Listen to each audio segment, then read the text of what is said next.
मुंबई पुणे हा प्रवास कलाकारांबरोबरच सामान्य माणसांसाठीही डोकेदुखी ठरतोय।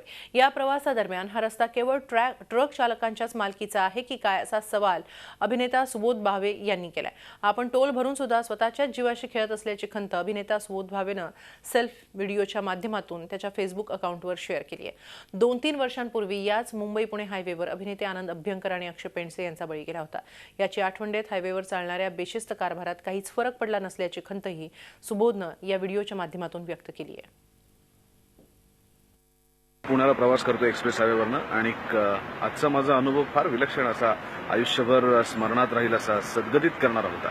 एक्सप्रेस हायवेला लागल्यापासून माझ्या एक गोष्ट लक्षात आली की हा रस्ता फक्त ट्रकवाल्यांसाठी बांधलाय, कारण 3 लेनवरनं गाड्या न चालवण्याचे नियम बहुतेक करून त्यांच्यासाठी नसावेत किंवा कुठनंही कशीही गाडी चालवा हे नियम बहुतेक करून त्यांच्यासाठीच असावेत। काही अंतरावरती मला बाईकवाले दिसले, खूप बाईकवाले दिसले। काही रॉंग साईडने येत होते, काही आमच्याच बरोबर चालले होते, काही आमच्या वेगाशी स्पर्धा करत होते। मग अचानक मला असं वाटलं की आपण नॅशनल पार्कमध्ये आलो। मला काही प्राणीही दिसले, मला काही गायी चरताना दिसल्या, मला काही बैल चरताना दिसले।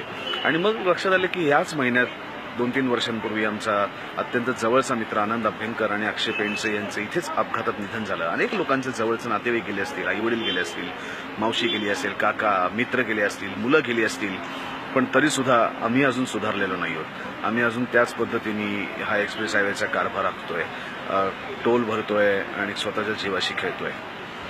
खूप सुखद असा हा प्रवास कधीच विसरू शकणार नाही आणि मला असं वाटतं की ह्याच्यात सुधारणा होण्याचे काही चान्सेस नाही।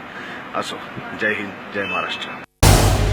झी 24 तास रहा एक पाऊल पुढे।